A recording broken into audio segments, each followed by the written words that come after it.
I am David Payene, and I worked in OCASI from 1989 to 1994, first as a funding coordinator and then as operations director. My name is Timothy Owen. I was with OCASI as a board member for many years, both in the executive as well as the general board, representing COSTI Immigrant Services. Hi, I'm Paulina Nasiulis. I used to work at OCASI for 26 years. Mulugeta Abba, Executive Director of the Canadian Centre for Victims of Torture. Congratulations to OCASI, to us, on 40 great years of ongoing growth and development.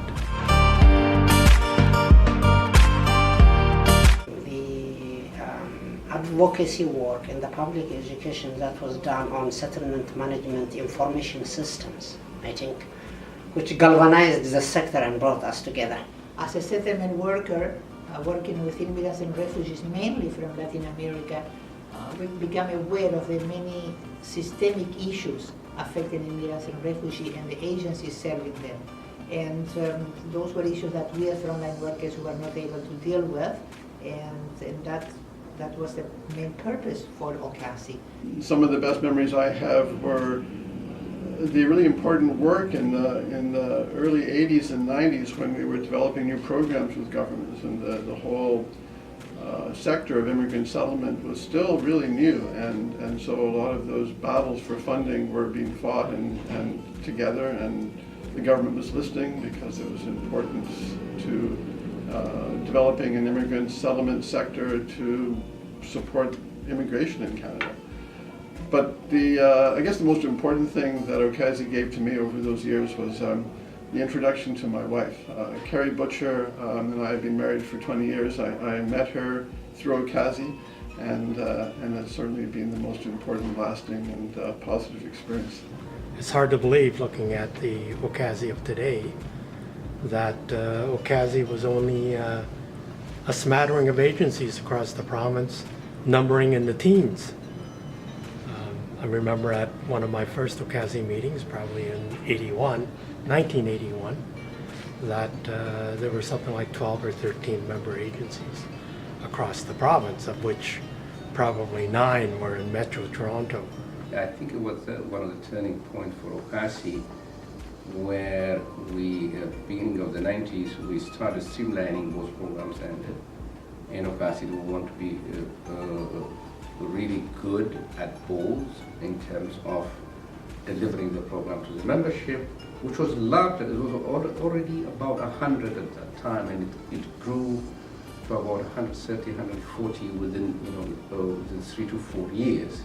So the demand for the service was huge, and it was also the time that refugees were coming in, at very large scale, and OCASI played a big and significant role. I would say that I gave OCASI my passion for human rights and justice for immigrants and refugees. But also OCASI gave me a sense of purpose and a place to belong. And that's a wonderful thing, I would say, for every human being, but mostly if you're a woman and an immigrant and a refugee. So that was a great gift that I received from OCASI. I think I gained more from OCASI. I think I am who I am now because of what I learned from OCASI. Not only at that time, at the beginning, even now as well. In terms of what I got from OCASI, really various skills that I developed here and have, before, particularly really the skills of leadership. We had a very strong leadership led by Howard. Also very key and very dedicated board members like Anna Maria Menotti, you probably know, Kate Blair, Ratna, Yulan in Ottawa. These were not only board members, they were mentors. The friendship and colleagues across the sector, which have continued since, even since I left COSTI and went on to work with another organization, those personal connections across different organizations, the the experiences and perspectives that individuals had from themselves and the organizations they worked with. I mean, it's enriched my life, and I think it's brought, I guess, a depth of understanding to the work that I've been involved in, just working with across the sector. One thing I'm sure about is that the immigrant and settlement and refugee settlements issues today are as relevant as they have been then, and probably even more. And I do believe, with the people I know in OCASI and the kind of work it's been doing, OCASI is probably the more relevant and important and very much needed. I think OCASI needs to keep on what OCASI is doing now. I think it has brought the sector together collectively, so it's very important. OCASI needs to play more significant advocacy role. These are difficult times, particularly in the province that we are facing now.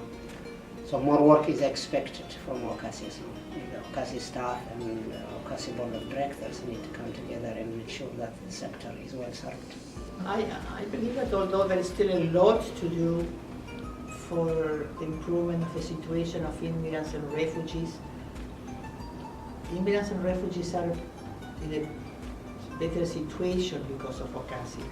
But not only them, but also, I would say, Toronto, Ontario, Canada as a whole is a better place for immigrants and refugees because of OCASI. And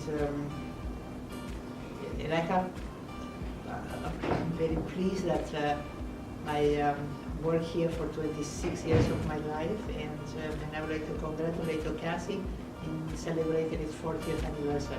I guess lobbying is an important part of the work of OCASI. I think at the time I remember thinking that if OCASI didn't exist, many organizations couldn't do lobbying on their own. They were more vulnerable as small organizations to governments cutting funding, and working together, that vulnerability kind of dissipated and it became a strength because we're working together.